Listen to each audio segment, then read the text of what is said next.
কাৰোবাৰ আঘাতৰ ঔষধ হওক কিয়নো আঘাতটো এই পৃথিৱীৰ সকলোৱে দিব পাৰে এই কথা মই কোৱা কথা নহয় এই কথা ভগৱান শ্ৰীকৃষ্ণই কোৱা কথা আৰু নমস্কাৰ welcome to my channel travel with স্নান আশা কৰোঁ আপোনালোক সকলোৱে ভালে আছে আৰু নতুন বছৰ আপোনালোক বহুত শুভেচ্ছা থাকিল আৰু এতিয়া নতুন বছৰৰ আজি 1 তাৰিখ আৰু ৰাতি এতিয়া 3টা বাজিছে আৰু যাব ওলাইছোঁ এটা ঠাইলৈ মানুহ চাব কিয় যাম কি কাৰণত যাম কলৈ যাম এই কথা অকণমান পিছত গম পাব চাই থাকক ভিডিঅ'টো শেষলৈকে গাড়ীৰ ভিতৰত বহি ল'লো ধুনীয়াকৈ আৰু এতিয়া গৈ আছোঁ আৰু মই যে অকলে যাম মোৰ লগত যাব বহুতো মানুহ ব্লগটো কেৱল শেষলৈকে চাই থাকক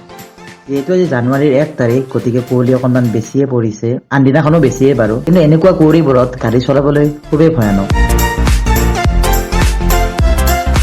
কথাতে কোৱা হয় বাবা গণেশৰ আশীৰ্বাদ হেনো প্ৰথমে ল'ব লাগে আৰু ৰাতিপুৱাই গৈ পাই বাবা গণেশৰ আশীৰ্বাদ এটা লৈ ল'লো মই যে আপোনালোকক কৈছিলো যে অকলে নাযাওঁ মোৰ লগত যাব আৰু বহুতো মানুহ এয়া দাৰিণগজৰ দিনৰ পুৰণা বন্ধু দীপাংকৰ আৰু এয়া অংকুৰ থাকে বাহিৰত দীপাংকৰ বাৰু গুৱাহাটীতে থাকে আৰু আমি গৈ আছো মানুহ চাব ক'ত যাই আছো ভিডিঅ'টো শেষলৈকে চাই থাকক যিটো মন্দিৰৰ বাবে অসমখন বিখ্যাত সেই মন্দিৰটোৱে হৈছে মা কামাখ্যা মন্দিৰ য'ত বহুতো সপোন লৈ আহে বহুতো ভক্তই বহুতো আশা লৈ আহে বহুতো আশা মাৰ ওচৰত কয় আৰু বহুতো কথাই কয় মাৰ ওচৰত মায়ে সকলোৰে কথা শুনে আৰু সেইবাবেই চাগে ইয়ালৈ ইমান মাৰ ভক্ত আহে তবতং দেৱী জগতাং মাত যোনি মুদ্ৰে নমস্তুতে আৰু বহুতো আশাৰে গৈ পালো মা কামাখ্যাৰ ধাম আৰু এনেকৈ মা কামাখ্যা ধামৰ ওচৰতে থকা পাৰ্কিংটোত গাড়ীখন লগাই থলো গাইজ য'ত আহিম বুলি কৈছিলো আহি পালো মা কামাখ্যা ধাম দীপাংকৰৰ খুবেই ইচ্ছা আছিল যে বছৰৰ প্ৰথম দিনটোত মা কামাখ্যা ধামলৈ আহা আৰু আজি আহি পালো মা কামাখ্যা ধাম ৰাতিপুৱা খুব সোনকালে আহিছোঁ এতিয়া 4টা বাজিছে ৰাতিপুৱা আহক ভিতৰলৈ মাৰ দৰ্শন কৰিবলৈ যাওঁ আপোনালোকেও বলক মোৰ লগত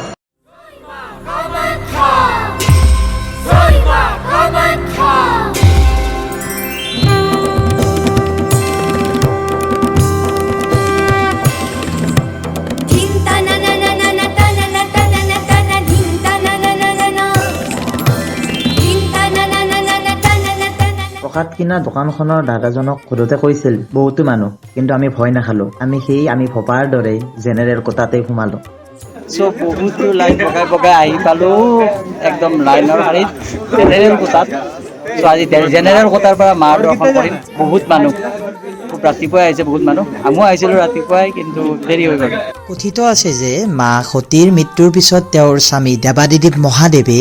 মা সতীৰ শৰীৰটো কান্ধত লৈ ঘূৰি ফুৰোতে মা সতীৰ যোনিৰ মণ্ডল এই ঠাইতে হেনো পৰিছিল এই মন্দিৰৰ প্ৰথম নিৰ্মাতা হৈছে নৰকাসুৰ যদিও বা পিছলৈ এই মন্দিৰৰ বিলুপ্তি হৈছিল তাৰ পিছত কোচ ৰজা বিশ্বসিংহই তেওঁৰ নিজৰ সৈন্যৰ পৰা বিচ্ছিন্ন হৈ এই ঠাইলৈ আহোঁতে তেতিয়া বিশ্বসিংহেও সেৱা কৰি মনতে ভাবিছিল যদি মই মোৰ বিচ্ছিন্ন হোৱা সৈন্যক বিচাৰি পাওঁ তেতিয়াহ'লে মই তোমাৰ এই মন্দিৰটো পুনৰ মন্দিৰ বনাই দিম ভবা মতে এই কথাবোৰ হৈছিল আৰু ৰজা বিশ্বসিংহই তেওঁৰ হেৰুৱা সৈন্য বিচাৰি পাইছিল তেওঁ মাক দিয়া প্ৰতিশ্ৰুতিও তেওঁ পূৰণ কৰিছিল কথিত কথা অনুসৰি প্ৰতিটো ইটাতে এক ৰুটিকৈ খুন্দি বিশ্বসিংহই এই মন্দিৰ নিৰ্মাণ কৰিছিল পিছলৈ যদিও বা কালা পাহাৰে এই মন্দিৰ ধ্বংস কৰিছিল কিন্তু তাৰ শেষৰ ফালে কোচ ৰজা নৰনাৰায়ণ আৰু চিলাৰায়ে পুনৰ এই মন্দিৰ নিৰ্মাণ কৰিছিল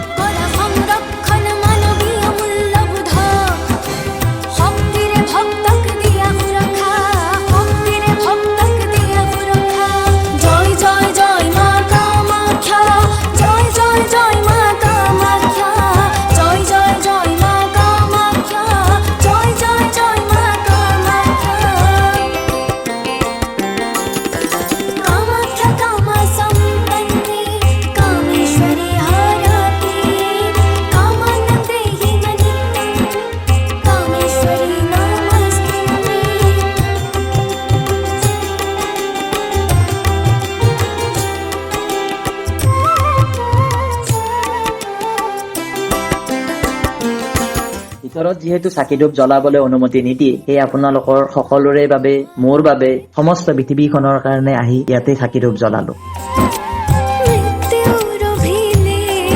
এই ঠাইখনলৈ আহিলে আপুনি এনেকুৱা এটা আধ্যাত্মিক শক্তিৰ অনুভৱ কৰিব যি শক্তিয়ে আপোনাক এক প্ৰকাৰ টানি ৰাখিব সেয়ে আপোনালোকেও এবাৰ আহক মা কামাখ্যা ধামলৈ আৰু অনুভৱ কৰক এই আধ্যাত্মিক শক্তিক নিজকে বুজক নিজকে বুজিবলৈ বহুতো সময়ৰ প্ৰয়োজন হয় আজিৰ এই প্ৰথম দিনটোতে মাৰ পৰা এয়াই বিচাৰিলো সকলোৰে দিনবোৰ যাতে মংগলময় হওক। নতুন এটা ভিডিঅ'ৰ সৈতে অতি সোনকালে আহি আছো। সময়ৰ অসুবিধাৰ কাৰণে ব্লগটো দিয়া অকণমান পলম হ'ল, তাৰ বাবে ক্ষমা প্ৰাৰ্থী। সকলো ভালে থাকক। যদি ভিডিঅ'টো ভাল লাগিছে লাইক এটা কৰি দিব। যদি চেনেলটো ছাবস্ক্ৰাইব কৰা নাই ছাবস্ক্ৰাইব কৰি দিব। তেতিয়ালৈকে till then tata bye bye. দানৱ